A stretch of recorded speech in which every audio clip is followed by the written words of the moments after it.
A melted chocolate bar is the reason we accidentally discovered the science behind the appliance you used to reheat your leftovers last night.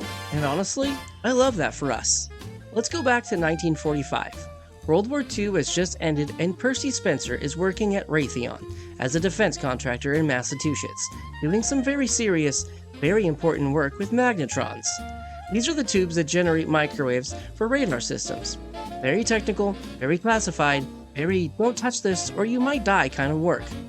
Percy's standing near one of these magnetrons one day doing whatever it is engineers do when he notices something.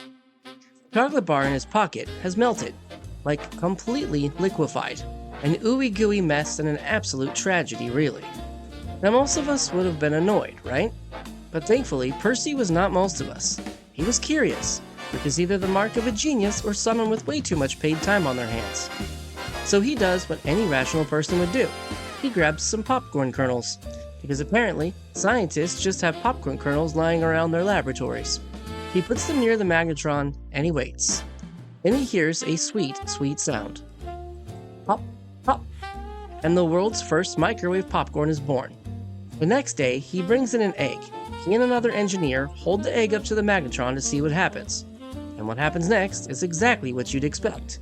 The egg explodes, right in the other guy's face, which is both a scientific breakthrough and an OSHA violation. Percy realizes he's onto something. The invisible energy that's been melting his snacks could actually cook food. This discovery revolutionizes cooking from this point forward. Raytheon gets involved because of course they do. By 1947, they've built the first commercial microwave oven. They call it the radar range, which sounds less like a kitchen appliance and more like a weapon. And honestly, it kind of was. This thing was 6 feet tall, weighed 750 pounds, and cost $5,000. In 1947 money, that's like paying $70,000 for a microwave in today's money. For comparison, you could literally buy a house for $40,000 or less back then, so obviously, nobody wanted it. It was marketed to restaurants and ocean liners, places where having a 750-pound oven that cost more than a house somehow made sense. Your average housewife in the 40s was not looking at this refrigerator-sized radiation box and thinking, yes, this is exactly what my kitchen needs.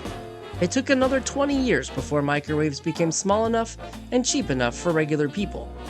And by the 1970s, they were everywhere. Suddenly we could heat up leftovers in 3 minutes instead of 30, and by the 90s we could destroy a Hot Pocket with unprecedented efficiency. And all because Percy Spencer's chocolate bar melted in his pocket. The man went on to earn 300 patents in his lifetime. He never went to college. He started working at a factory at the age of 12, joined the Navy at 18 and learned about electricity, and became one of the most important inventors of the 20th century. Quite the extraordinary man.